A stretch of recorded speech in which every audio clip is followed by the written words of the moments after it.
आपका S online classes में हार्दिक स्वागत है। तो भाई हम लोगों ने एक यूनिट तो आज कंप्लीट कर दी, ठीक है। कल तक हमने एक यूनिट क्या कर दी थी कंप्लीट, कोऑर्डिनेशन कंपाउंड हमने पूरा पढ़ दिया था। तो आज हम क्या करेंगे भाई, आज नई यूनिट स्टार्ट करेंगे। क्या नई यूनिट स्टार्ट करेंगे, वो भी एकदम लॉजिकल पैसेज पर आधारित है। आप लोग पढ़ते हैं ना वो ब्लॉक केमिस्ट्री की यूनिट है भाई। ये कौन सी यूनिट है अपनी यूनिट है 8 की यूनिट। यूनिट का नाम है D and F block element. D and F block element,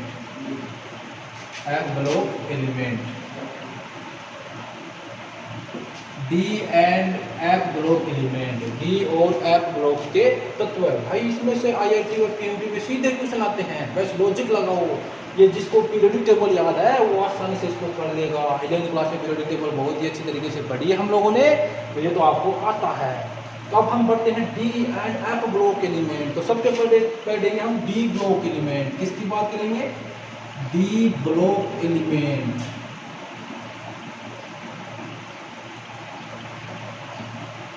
D block element, D block के तत्व किसे कहते हैं भाई?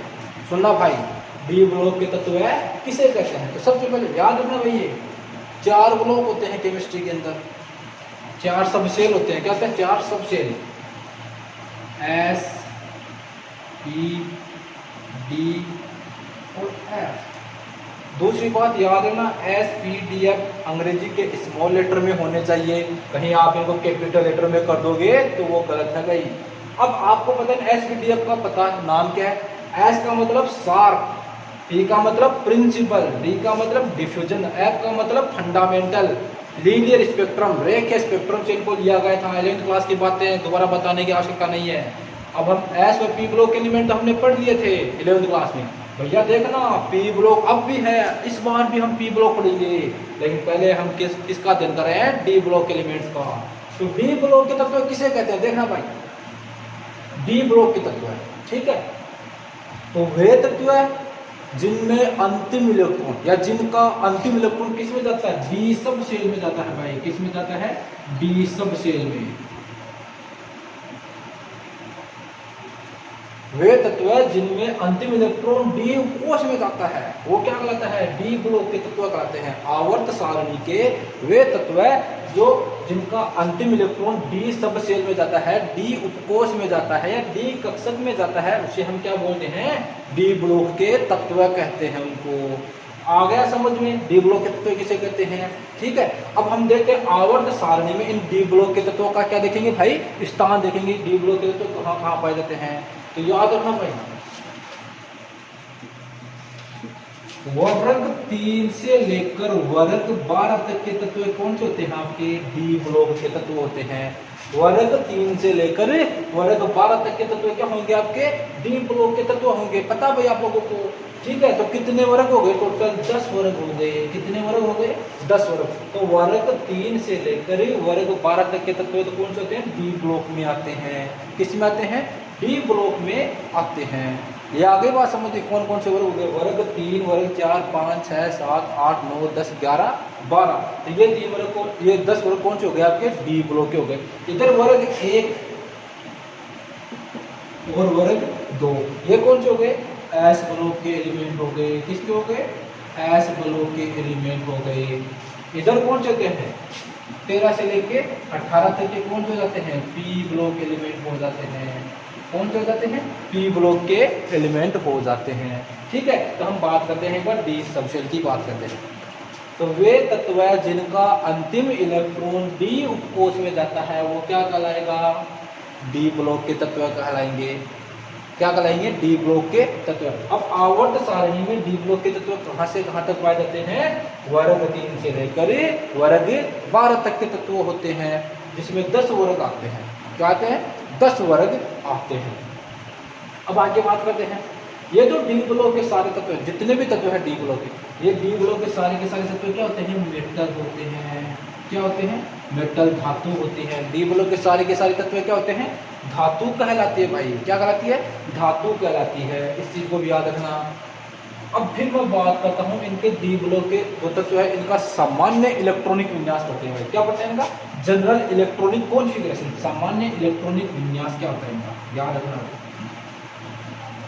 डी ब्लॉक के तत्व का सामान्य इलेक्ट्रॉनिक विन्यास क्या होता है, याद रखना, n-1 d 1 to 10 n-1 d 1 से 10 तक इसमें इलेक्ट्रॉन होंगे, फिर ns 1 से 2 ns 1 से 2, ठीक है। याद ना भाई, डी ब्लॉक के तत्वों का सामान्य इलेक्ट्रॉनिक विन्यास n-1 d 1। आप जानते हैं भाई डी जो उपकोष है इसमें मैक्सिमम कितने इलेक्ट्रॉन भर सकते हो आप, 10 इलेक्ट्रॉन भर सकते हो। कितने इलेक्ट्रॉन भर सकते हो, 10 इलेक्ट्रॉन। तो n-1 d 1 से 10 ns 1 से 2 हो सकते हैं। ns में 1 इलेक्ट्रॉन भी हो सकता है, 2 भी हो सकते हैं। n का मतलब जानते हो ना इधर क्या होता है, n का मतलब ये सेल होता है, कोष होता है। क्या होता है, कोष। अभी इनकी चर्चा करेंगे जब इलेक्ट्रॉनिक विन्यास लिखेंगे तब। तो याद रखना डी ब्लॉक के तत्वों का सामान्य इलेक्ट्रॉनिक विन्यास क्या होता है, n-1 d 1 से 10 ns 1 से 2 होता है। इस चीज को आप याद रखोगे, ठीक है। अब मैं महत्वपूर्ण बात करने जा रहा हूँ, डी ब्लॉक के तत्वों को हम संक्रमण तत्व भी कहते हैं। याद रखना भाई, इसको अभी बताता हूँ इसके बारे में।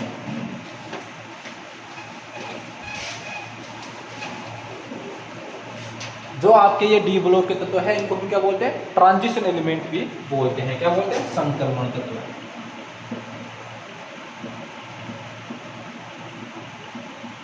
ये जो डी ब्लॉक के तत्व है वो क्या कहलाएंगे, आपके संक्रमण तत्व भी कहलाएंगे। क्यों बोलते हैं भाई इनको संक्रमण तत्व, तो बहुत आसान सी बात है। आप जानते हैं कि डी ब्लॉक के तत्व वो कहां से कहां तक होते हैं, 3 से लेकर 12 तक के होते हैं। 3 से लेकर 12 तक के तत्व क्या होते हैं, डी ब्लॉक के तत्व होते हैं, ठीक है। तो इधर वर्ग 1 को वर्ग 2 तो एस ब्लॉक हो गया। कौन सा हो गया, एस ब्लॉक हो गया।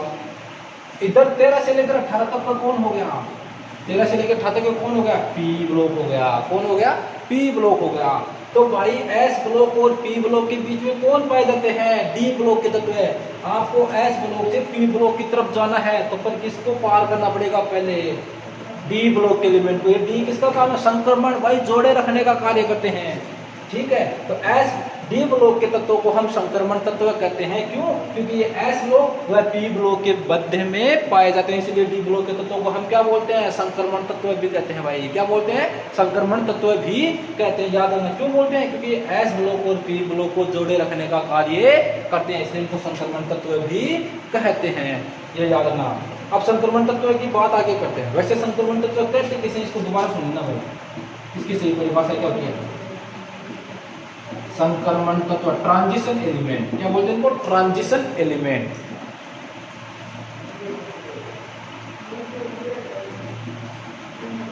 ट्रांजिशन एलिमेंट,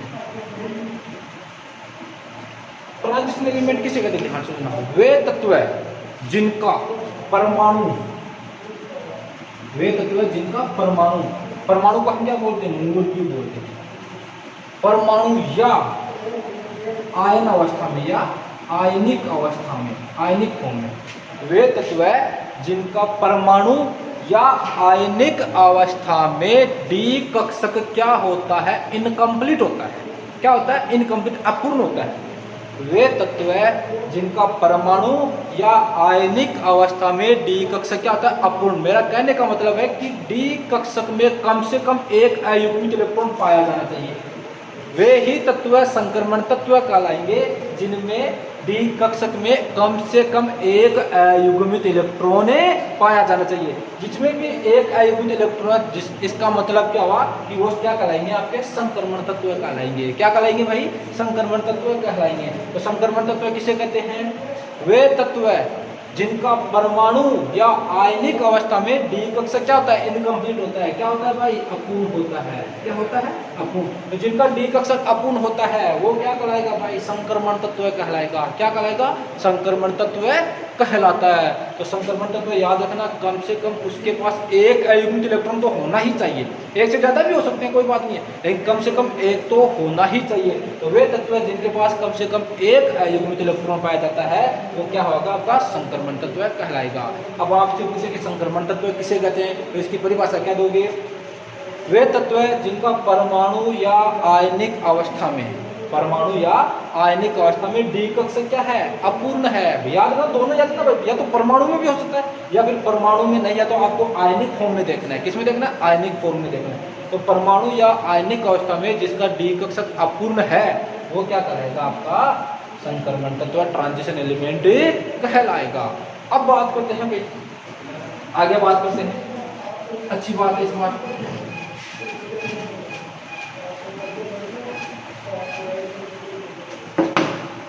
इन्हीं संक्रमण तत्वों की बात करते हैं।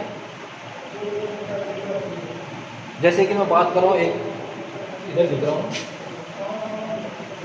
Scandium, titanium, uranium, chromium, manganese, iron, cobalt, निकल, इधर कॉपर, इधर जिंक।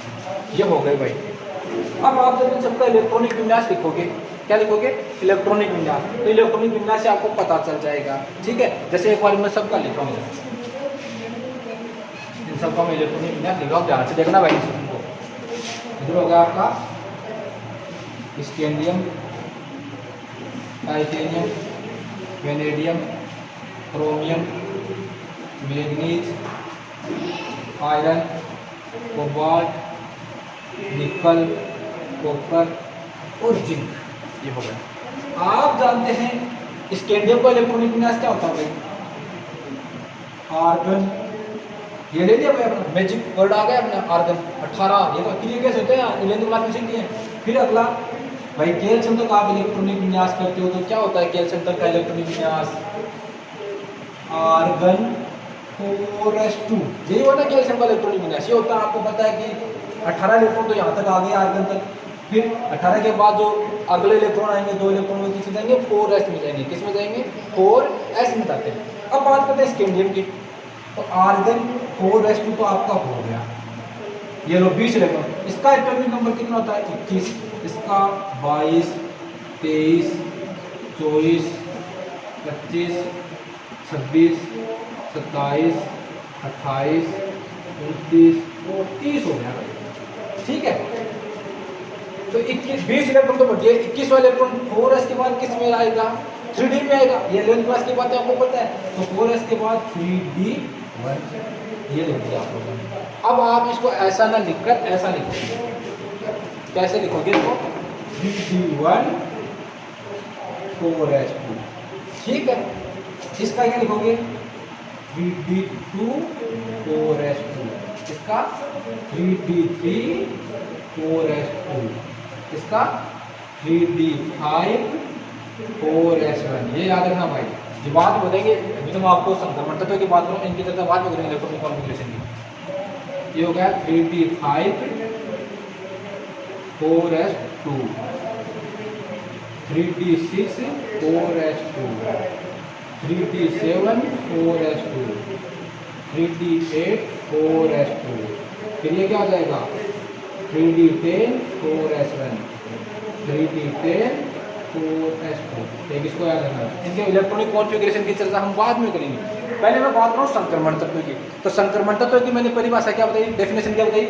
वे तत्व जिनका परमाणु या आयनिक अवस्था में डी कक्षक में क्या हो, अपूर्ण हो, या उनके पास कम से कम एक इलेक्ट्रॉन पाया जाता है, अयुग्मित इलेक्ट्रॉन पाया जाता है, वो संक्रमण तत्व कहलाते हैं। तो भाई इसमें भी एक अयुग्मित इलेक्ट्रॉन रहेगा भाई, इसमें डी में 5 होते हैं। इसके पास तो एक इलेक्ट्रॉन अयुग्मित इलेक्ट्रॉन, तो ये भी संक्रमण तत्व है। इसके पास कितने हैं? 2। ये लो, ये भी संक्रमण तत्व है। फिर इसके बाद करें 3 वेनेडियम, इसके पास अयुग्मित इलेक्ट्रॉन है इसके पास, तो ये भी हो गया आपका। फिर इसके बाद करें 3d5 की, ये लो, इसके पास अयुग्मित इलेक्ट्रॉन। फिर इसके बाद करें आयरन की, तो इसके पास क्या है? अयुग्मित इलेक्ट्रॉन है। इसके बाद करें आयरन की, सॉरी मैग्नीज में भी अयुग्मित है। फिर आयरन की 3d6, ये लो भाई आपका 3d6 हो गया। तो इनके पास देखो अयुग्मित इलेक्ट्रॉन था, इसके पास तो 4 है। फिर कोबाल्ट 7 पर 2, ये लो 7 इलेक्ट्रॉन। इसके पास फिर भी 3 बच गए। फिर कौन आता है? निकल 8 पर 2 फिर भी बचे। फिर निकल के बाद कौन आता? कॉपर। कॉपर में कितने हैं भाई? 10 हैं। जिंक में कितने हैं? 10 हैं। तो भाई दोनों के पास तो अयुग्मित इलेक्ट्रॉन नहीं है, ना तो कॉपर के पास अयुग्मित इलेक्ट्रॉन है और न ही जिंक के पास अयुग्मित इलेक्ट्रॉन है, ठीक है। तो अब आप कहोगे कि कॉपर और जिंक है वो तो इनके पास अयुग्मित इलेक्ट्रॉन नहीं है, तो ये तो डी ब्लॉक के तत्व नहीं है, मतलब संक्रमण तत्व नहीं है, सॉरी कॉपर व जिंक संक्रमण तत्व नहीं है। आप तो ये कहो कि आपके दिमाग में इजी सा क्वेश्चन आएगा कि इनके तो डी कक्षक पूरे भरे हुए हैं दोनों के, तो इन दोनों के पास ये तो दोनों ही संक्रमण तत्व नहीं है। ठीक है, मान लिया आपकी बात अच्छी नहीं, ऐसे क्वेश्चन उठा ना, इस क्वेश्चन का सोल्यूशन करते हैं। मैं पहले बात करता हूँ जिंक की। किसकी बात करता हूँ? जिंक की बात करता हूँ, जिंक। ठीक है, अब जिंक के नीचे भी आएगा एक, याद रखना, कैडमियम, आगे चर्चा कर लेंगे इनकी, और मरकरी, इन तीनों की बात कर लेता हूँ। ठीक है भाई, जिंक का 3d10 4s2 हो गया, तो मरकरी का क्या हो जाएगा? 4d10 5s2, इसका क्या हो जाएगा? 5d10 6s2, ये हो जाएगा। तो मैं पहले बात कर रहा हूँ जिंक, कैडमियम और मरकरी, मतलब ये कौन सा वर्ग हो गया आपका? 12वां वर्ग हो गया। कौन सा वर्ग हो गया? 12वें वर्ग की बात कर रहा हूँ आपका। तो 12वां वर्ग है जिंक, कैडमियम, मरकरी। मैं इनके बारे में बात करता हूँ कि ये तीनों ही ट्रांजिशन एलिमेंट नहीं है, ट्रांजिशन एलिमेंट नहीं है ये तीनों। ये तो नहीं, आपको देखने से पता चला इनका डी कक्षक क्या है? पूरा भरा हुआ है, एक भी अयस्क इलेक्ट्रॉन नहीं है। तो डी कक्षक जिंक, कैडमियम, मरकरी को हम संक्रमण तत्व नहीं मानते। क्यों? क्योंकि जिंक, कैडमियम, मरकरी का जो डी कक्षक है वो पूरा भरा हुआ है। जैसे मैं आपको इसका बता दूं, जिंक वाला करते हैं हम 1 2 ये 5, ठीक है। तो इसमें आप 10 इलेक्ट्रॉन बोलोगे, 1 2 3 4 5 6 7 8 9 10 इलेक्ट्रॉन भरती है। आगे ये तो होगा 3d10 और इधर होगा आपका 4s, इसमें 2 हो गई, हो गया आपका 4s, ये हो गया आपका 4s। ठीक है, ये जिनकी बात कर ली हमने। तो मैंने इसकी परिभाषा क्या बताई थी? वे ही तत्व संक्रमण तत्व कहलाते हैं जिनके परमाणु अथवा आयनिक अवस्था में डी कक्षक क्या हो? अपूर्ण हो। तो परमाणु, देखो ये मूल अवस्था है भाई, ये इस पर कोई ऑक्सीडेशन, कोई चार्ज नहीं, मतलब ये मूल अवस्था में है, जिसका ऑक्सीडेशन कितना है? 0 यहाँ पर। तो ये मूल अवस्था में है, और मूल अवस्था में आप लोगों ने देखा कि डी कक्षक क्या पूरा भरा हुआ है, डी कक्षक में एक भी अयस्क इलेक्ट्रॉन नहीं है। इसका मतलब आपका जिंक क्या हो गया? क्या हो गया भाई? ये संक्रमण तत्व है नहीं है। क्या है ये? जिंक संक्रमण तत्व नहीं है। अब जिंक की आयनिक अवस्था की बात करेंगे भाई, परमाणु भी देख लिया, परमाणु में नहीं तो आयनिक अवस्था में भी देखना है आपको। तो जिंक आपको पता है कितना ऑक्सीडेशन दर्शाता है? जिंक 2+ दर्शाता है। कितना दर्शाता है? 2+ का मतलब इसने 2 इलेक्ट्रॉन त्याग दिए। क्या कर दिए? 2 इलेक्ट्रॉन त्याग दिए। अब वो 2 इलेक्ट्रॉन कौन से त्यागेगा? 4s में से निकलेंगे 2 इलेक्ट्रॉन। कहां से निकलेंगे? 4s में से। तो इधर क्या बचा आपका? 1 2 3 4 5 6 7 8 9 10 और ये 4s क्या हो गया आपका? खाली हो गया। तो भाई आयनिक अवस्था में भी आप लोगों ने देखा कि ये डी कक्षक तो पूरा भरा हुआ है। आयनिक अवस्था में देखा कि डी कक्षक में एक भी अयस्क इलेक्ट्रॉन नहीं है। तो इसका मतलब क्या है? जिंक चाहे परमाणु हो या आयनिक अवस्था में हो, जिंक को हम संक्रमण तत्व नहीं मानते। क्यों? तो आप मान सकते हैं क्योंकि जिंक के परमाणु अथवा आयनिक अवस्था में जिंक का जो डी कक्षक है वो पूरा भरा हुआ रहता है। ठीक है, इसलिए जिंक को हम संक्रमण तत्व नहीं मानते। आप पहले जिंक की ये तो परमाणु अवस्था में इसलिए दिखाओगे, इसमें दिखाओगे डी कक्षक पूरा भरा हुआ है। फिर आयनिक अवस्था में भी आपको डी कक्षक पूरा भरा हुआ दिखाना पड़ेगा। 2+ करोगे, 4s से 2 इलेक्ट्रॉन निकाल दोगे, इसलिए आयनिक अवस्था में डी कक्षक पूरा भरा हुआ है। इसलिए जिंक को हम संक्रमण तत्व नहीं मानते। क्यों? क्योंकि इनका डी कक्षक क्या पूरा भरा हुआ है। तो इसी यही बात किस में जाएगी? कैडमियम में। यही बात किस में जाएगी? मरकरी में। तो जिंक, कैडमियम और मरकरी तीनों को एक साथ समझना, क्योंकि इनके परमाणु अथवा आयनिक अवस्था में डी कक्षक क्या था? पूरा भरा हुआ आता है, इसलिए हम इनको संक्रमण तत्व नहीं मानते। ठीक है, तो ये तो हमने बात कर ली जिंक, कैडमियम और मरकरी की। अब बात करें कॉपर की। किसकी बात करते हैं? कॉपर की। चलो भाई अब कॉपर की बात करते हैं। अभी लो,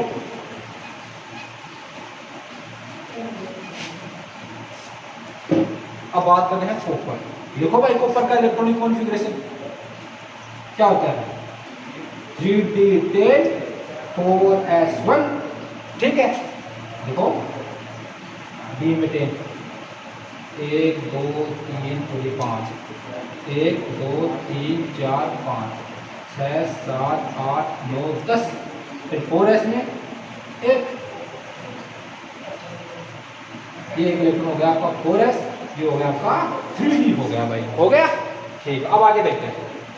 ये तो आपने मूल अवस्था परमाणु अवस्था, इसके ऊपर ऑक्सीडेशन नंबर 0 है, तो ये मूल अवस्था कहलाएगी आपकी, जिसमें डी कक्षक क्या है, पूरा भरा हुआ है। तो इसका मतलब आप तो कहोगे कि कॉपर क्या है, संक्रमण तत्व नहीं है, क्योंकि मैंने संक्रमण तत्व की परिभाषा तो यही बताई थी ना भाई कि डी कक्षक उसमें क्या होना चाहिए, अपूर्ण होना चाहिए, कम से कम उसके पास एक अयुग्मित इलेक्ट्रॉन होना चाहिए। किसमें, आप कहोगे कि 4s में एक अयुग्मित इलेक्ट्रॉन है, लेकिन मैंने क्या बताया, डी कक्षक में एक अयुग्मित इलेक्ट्रॉन होना चाहिए, लेकिन डी कक्षक में तो इसके पास एक भी अयुग्मित इलेक्ट्रॉन नहीं है, तो आप तो कहोगे कि कॉपर है वो संक्रमण तत्व नहीं है।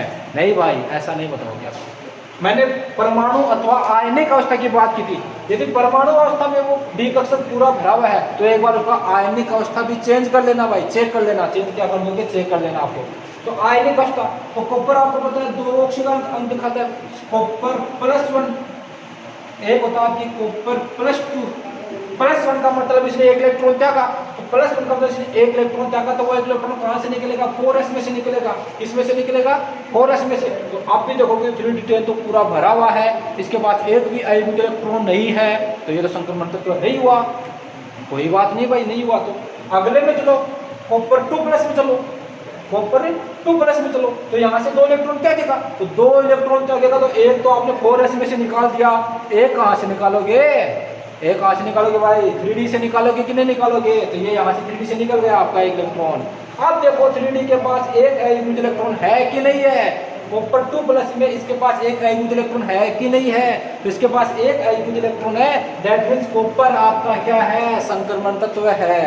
इस चीज को समझ लेना, कहीं आप कॉपर को भी संक्रमण तत्व नहीं बताओगे, कॉपर संक्रमण तत्व है।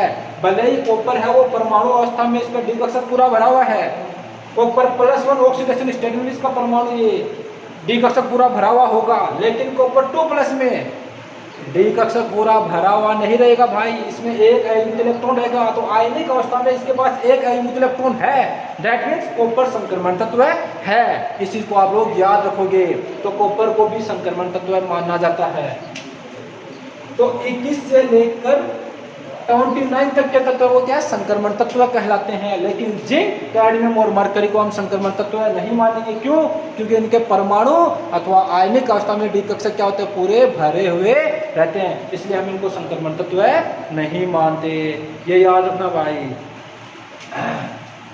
ठीक है। आ रहा है समझ में? आज तो बहुत मजा आ रहा होगा, जितना हार्ड नहीं है इतना कुछ इसमें। ये हो गया भाई, इनकी बात करें तो संक्रमण तत्व के बारे में दोबारा बता रहा हूँ। संक्रमण तत्व किसे कहेंगे?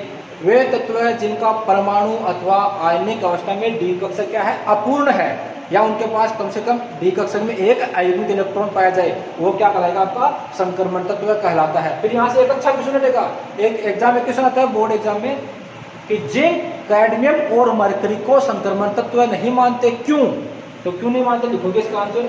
क्योंकि जिंक के परमाणु अथवा आयनिक अवस्था में डी कक्षक पूरा भरा हुआ रहता है। फिर इसके पश्चात आप इलेक्ट्रॉनिक विन्यास दिक्कत दिखाओगे, जिंक का परमाणु अवस्था में इलेक्ट्रॉनिक विन्यास दिक्कत दिखाओगे, और जिंक 2+ में भी इसका इलेक्ट्रॉनिक विन्यास दिक्कत दिखाओगे, तो दोनों में डी कक्षक पूरा भरा हुआ मिलेगा। तो जो डी कक्षक पूरा भरा हुआ है, इसका मतलब वो संक्रमण तत्व नहीं है। आ गया समझ में? बहुत ही आसान सी बात है, ज्यादा कुछ नहीं है। तो ये तो हो गई भाई संक्रमण तत्व की बात, ठीक है। अब बता देता हूँ कि संक्रमण तत्व कहां से कहां तक है। संक्रमण तत्व कहां है?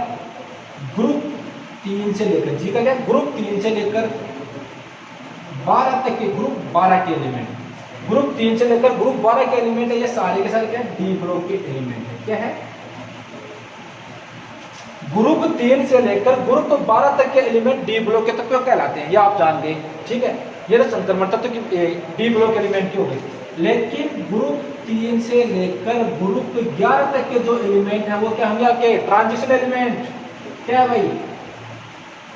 TRAN ट्रांजिशन, SITION, ये क्या है, ग्रुप 3 से लेकर ग्रुप 11 के एलिमेंट क्या, ट्रांजिशन एलिमेंट है।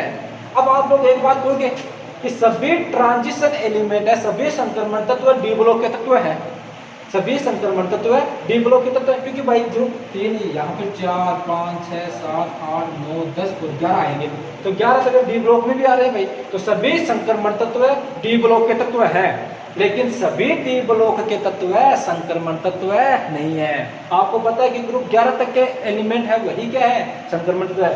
ग्रुप 12 का जो एलिमेंट है, जो वर्ग है, वो क्या है, ट्रांजिशन एलिमेंट नहीं है। तो याद रखना सभी संक्रमण तत्व है, सभी transition element, all transition element are D block element, but D block element are not transition element. ये याद रखना सभी डी ब्लॉक के एलिमेंट है वो ट्रांजिशन एलिमेंट नहीं है, इस चीज को आप लोग याद रखना। ठीक है, तो ये बात हो गई इनकी संक्रमण तत्व की बात हो गई। अब आगे चलते हैं भाई।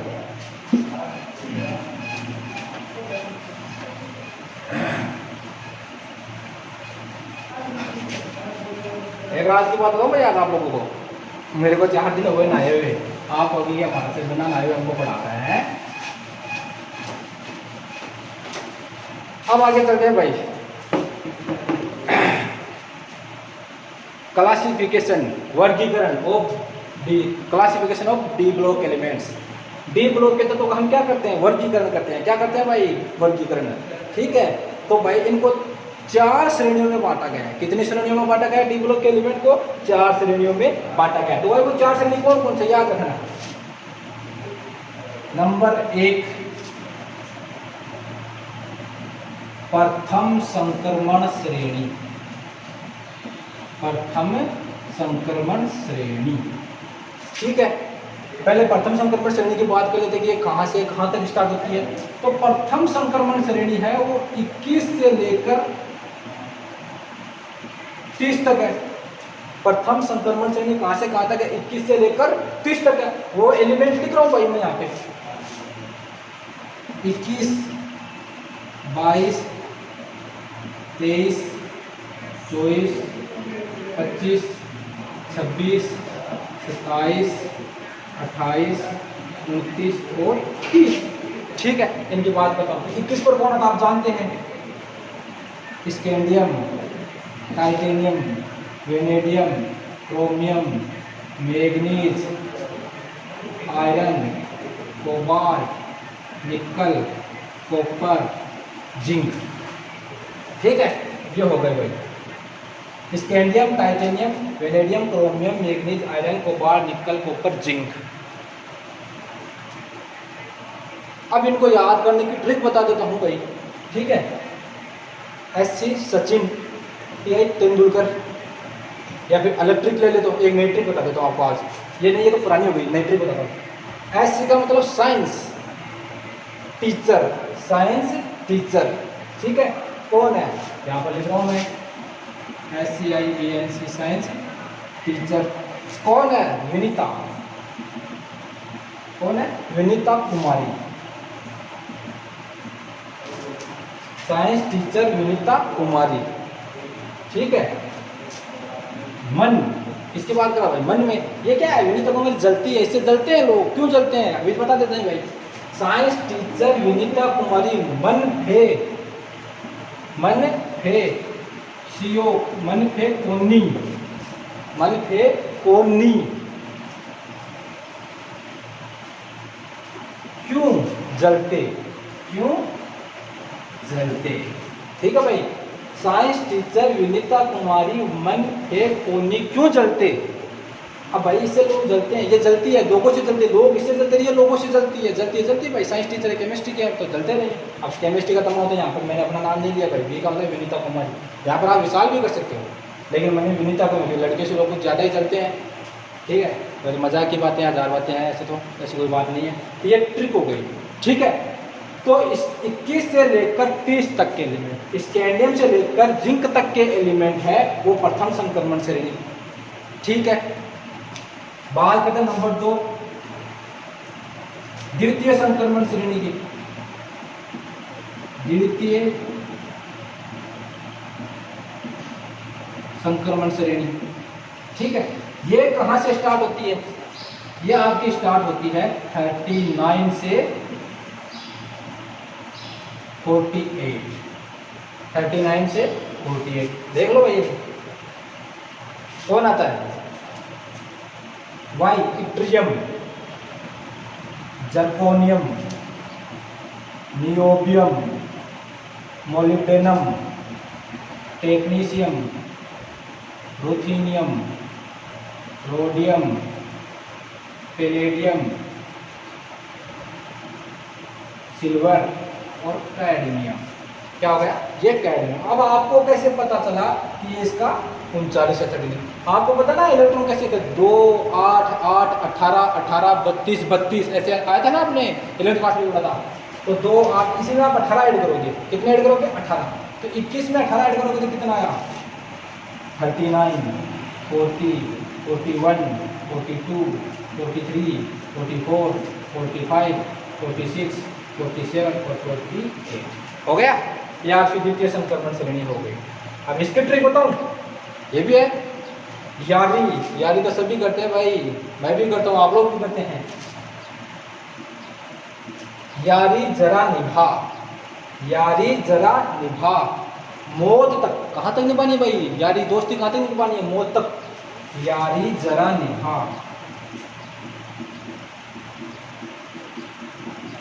मौत तक, ठीक है। अब जब वो यारी मौत तक निभाएगा तो उसके राह में क्या आएगी भाई, क्या रुकावटें, रुकावट है राह है, तो रुकावटें तो राह में पड़े नहीं भाई, रुकावट राह पड़े। अब जब वो रुकावट राह में पड़ेंगे तो वो दोस्ती क्या होगी, वो दोस्त क्या होंगे, आगे कूद जाएंगे भाई, आगे छलांग लगा जाएंगे, आगे कूद। ये इसकी ट्रिक हो गई, ठीक है। तो ये यहाँ से यहाँ तक की हो गई। तो दो बात हो गई, क्लासिफिकेशन की बात करें, प्रथम संक्रमण श्रेणी और द्वितीय संक्रमण श्रेणी दो तो हो गई। अब मैं तीसरी संक्रमण श्रेणी भी लिख रहा हूँ भाई, नंबर 3 तृतीय संक्रमण श्रेणी। ठीक है, ये कहां से कहां तक स्टार्ट होती है भाई, देखना, ये 57 से लेकर 80 तक, 57 से लेकर 80 तक होती है। अब इसको मैं क्या है, इनको मिटा रहा हूँ, यहाँ से लिख रहा हूँ भाई। फिर इन 3D सीरीज की बात कर लेंगे बाद में, प्रथम संक्रमण श्रेणी की बात बाद में कर लेंगे। तो तीसरी संक्रमण श्रेणी में ऊपर लिख रहा हूँ।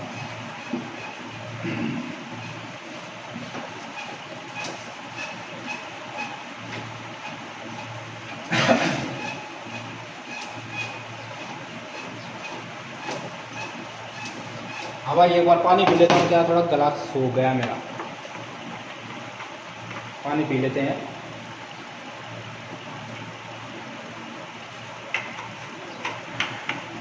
अब आगे चलते हैं, दो पढ़ दें, तीसरी की बात करते हैं। तृतीय संक्रमण श्रेणी, तृतीय संक्रमण श्रेणी ये कहां से कहां तक होगी, 57 से लेकर 80 तक। अब आप लोग कहोगे कि सर आपने तो कहा कि एक डी ब्लॉक में एक आर्ट में कितने आते हैं, 10 एलिमेंट आते हैं, तो ये तो यहाँ पर बहुत हो गए, कितने हो गए, बहुत हो गए भाई, इनकी भी बात कर लेते हैं। ठीक है, इधर मैं एक बार लिख रहा हूँ, एलिमेंट लिख रहा हूँ, lanthanum, hafnium, tantalum, tungsten, rhenium, osmium, iridium, फिर कौन आएगा इसमें भाई,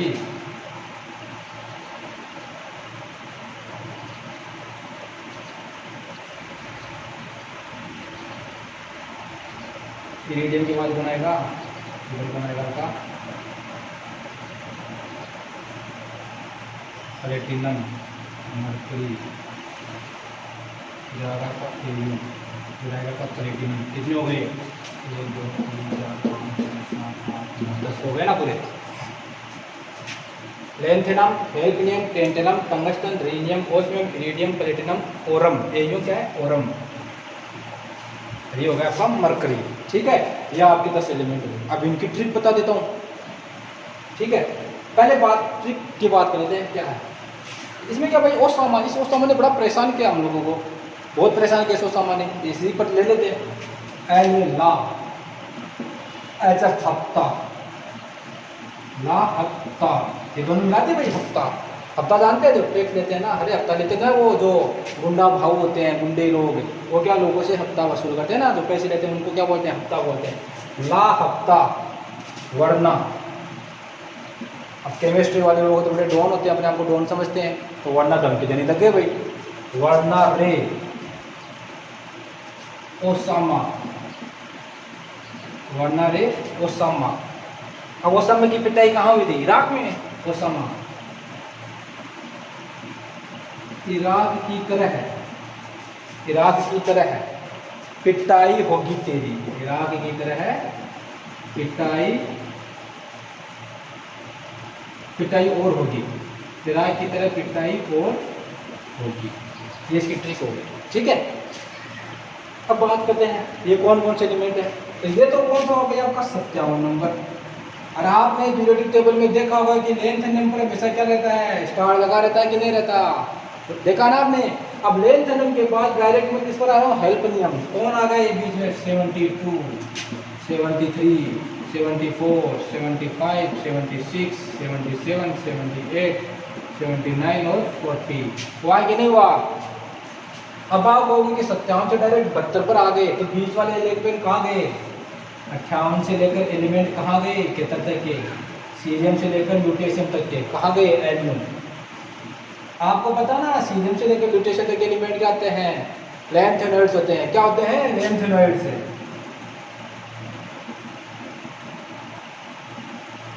क्यों? क्योंकि इनको हमने डी ब्लॉक क्यों नहीं दिया? क्योंकि इनके अंतिम इलेक्ट्रॉन है, इनमें जो लास्ट इलेक्ट्रॉन है वो किसमें फुलफिल होता है? किसमें भरा जाता है भाई?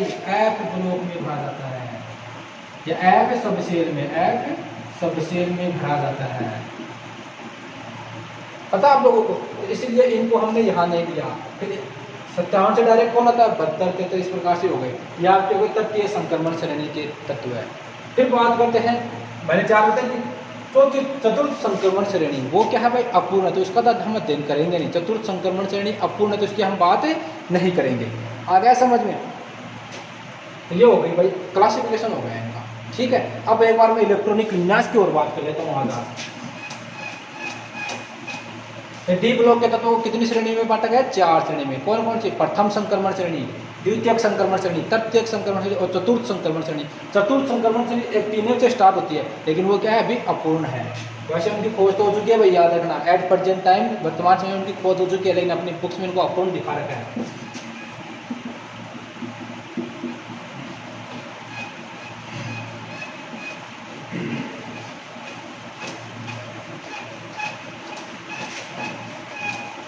अब हम बात करते हैं इलेक्ट्रॉनिक कॉन्फ़िगरेशन की, इलेक्ट्रॉनिक विन्यास की।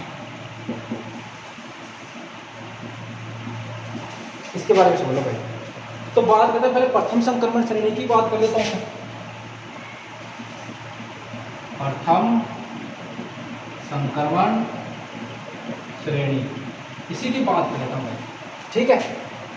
आपको पता है इसका मैंने कॉमन जनरल वो क्या लिखा था? कौन भी इलेक्ट्रॉनिक कॉन्फ़िगरेशन n-1 b 1 से 10 ns 1 से 2, ये लिखा था, ठीक है।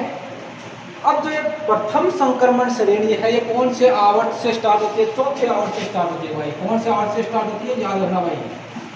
जो आपकी प्रथम संक्रमण श्रेणी है वो चौथे आवर्त से स्टार्ट होती है। मतलब इसमें n का मान कितना हो गया? 4। कितना हो गया? n का मान कितना हो गया इसमें? 4। भाई n जानते हो ना, कोस। n का मतलब क्या होता है? कोस। तो इसका चौथा आवर्त हो गया, n का मान कितना होगा? 4। कितना होगा? 4। तो इस n का मान कितना होगा इधर? 4। तो n-1, 4 में से 1 हटाओगे तो कितना आया भाई? 3D आया कि नहीं आया? क्या आया? 3D। तो इसीलिए प्रथम संक्रमण श्रेणी को 3D श्रेणी भी कहते हैं। क्यों? क्योंकि प्रथम संक्रमण श्रेणी में जो लास्ट इलेक्ट्रॉन जाते हैं वो 3D कक्षक में जाते हैं। किस में जाते हैं? 3D कक्षक में जाते हैं। अब हम इसका इलेक्ट्रॉनिक कॉन्फ़िगरेशन लिखते हैं, देखना भाई। ये जो आपका scandium, titanium, vanadium, chromium, manganese, iron, cobalt, निकल, कॉपर, जी, इनकी बात करते हैं। स्कैंडियम का इलेक्ट्रॉनिक विन्यास क्या होगा? देखना भाई। आर्गन 18 तक की बात होगी, कुछ समय पहले मैंने बताया भी था। 3d1 4s2। भाई n का मान कितना है? n का मान 4 है, 4s2, n का ns2 हो गया आपका 4s2। n-1 क्या होगा? n-1, तो 4 में से 1 भागे n का मान कितना है? 4। तो 4 माइनस 1 कितना बना? 3। तो 3d बना कि नहीं बना? 3d1 हुआ कि नहीं हुआ? अब अगला इलेक्ट्रॉन किस में जाएगा भाई? डी ब्लॉक के एलिमेंट तो डी में जाएगा अगला एलिमेंट। अगला क्या हो जाएगा आपका? Argon, dd2 4s2। अब आर्गन को इनका वेनेडियम क्या क्या होगा? 3d3 4s2। अब क्रोमियम वाला याद रखना भाई, 3d5 4s1। क्या हुआ?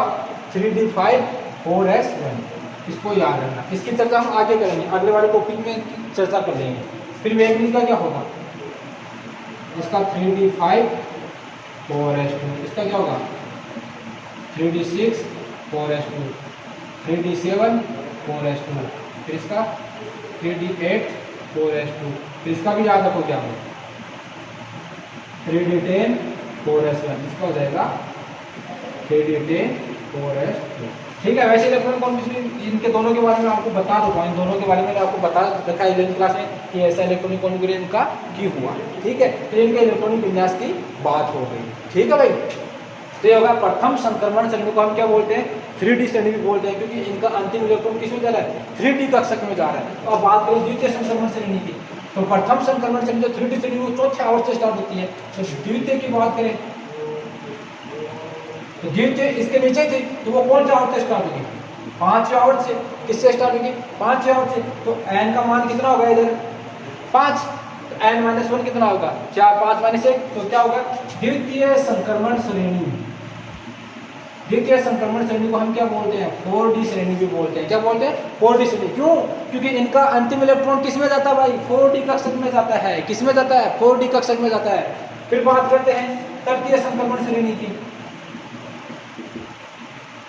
तो भाई प्रथम संक्रमण श्रेणी वो चौथे आवर्त से स्टार्ट होती है, द्वितीय संक्रमण श्रेणी 5वें से, तो तृतीय किससे स्टार्ट होगी? छठे से। किससे स्टार्ट होगी भाई? छठे आवर्त से स्टार्ट हो रही है। तो छठे आवर्त से n का मान कितना होगा इधर? 6। तो यहाँ पे n-1 कितना हो जाएगा? 6 - 1 5D। इसको क्या बोलते हैं? 5D श्रेणी भी बोलते हैं भाई। क्या बोलते हैं? 5D श्रेणी भी इसको बोलते हैं। तो तृतीय संक्रमण श्रेणी को हम 5D श्रेणी भी बोलते हैं। एक 6D श्रेणी भी होती है, जो क्या है अपूर्ण अपनी बुक में। वैसे इनका इलेक्ट्रॉनिक कॉन्फ़िगरेशन वैसे और बता दो जी। इसका एटॉमिक नंबर कितना? 21, 22, 23, 24, 25, 26, 27, 28, 29 और 30। देखो भाई 2 1 है, तो इनको उल्टा कर दो, उल्टा तुरंत उल्टा कर दो भाई। ये 3D में कितना कर दिया आपने? 1। 4s में कितना कर दिया आपने? 2। फिर 22 पर चलो, तो 22 में तो 3D2 4s2 हो गया। इसमें चलो इसको भी उल्टा करो भाई। 3 को पहले लिख दो 3D3, 2 को 4s में कर दो भाई। इसका तो आपको याद रखना होगा। फिर इसका क्या आपने 3D5 हो गया ना, इसका वो एक ये याद रखना। 6 वाला देखो, 6 को आपने पहले क्या 3D6 और 2 को बाद में कर दिया। इनके एटॉमिक नंबर से इजी सा है। फिर 7 2 8 2, फिर इन दोनों की आपको याद रखना पड़ेगा भाई। फिर इनके इलेक्ट्रॉनिक कॉन्फ़िगरेशन की बात हो गई। अब इनकी कुछ जनरल प्रॉपर्टीज है, डी ब्लॉक के तत्वों की कुछ जनरल प्रॉपर्टीज है, वो हम इनकी चर्चा बाद में करेंगे। मतलब ये डी ब्लॉक के तत्व हैं वो सारे के सारे क्या है? अनुचुंबकीय प्रकृति के होते हैं, सभी ये धातु होती हैं। ठीक है। एक अपवाद है भाई, सभी ये क्या होते हैं? ठोस होती हैं। डी ब्लॉक के सारे तत्व क्या होते हैं? ठोस होते हैं। हाँ ठोस होते हैं। एक अपवाद है इसका, वो अपवाद कौन सा? मरकरी। कौन होता है? मरकरी। ये सेमी लिक्विड होता है मरकरी। ये क्या भाई? सेमी लिक्विड अर्ध द्रव पाया जाता है, तरल रूप में पाया जाता है। तो इसको याद रखना भाई, डी ब्लॉक का एकमात्र ऐसा तत्व है जो क्या है आपका अर्ध तरल है, सेमी लिक्विड है इसमें। ठीक है ना, ये याद रखना। बाकी इनके ये उत्प्रेरक गुण प्रदर्शित करते हैं, रंगीन होते हैं, चुंबकीय गुण प्रदर्शित करते हैं, संकुल यौगिक बनाते हैं। ये इसकी सबकी क्या है? इसकी जनरल प्रॉपर्टीज है, जिनकी अध्ययन हम नेक्स्ट लेक्चर्स में करते रहेंगे। ठीक है भाई, बाय।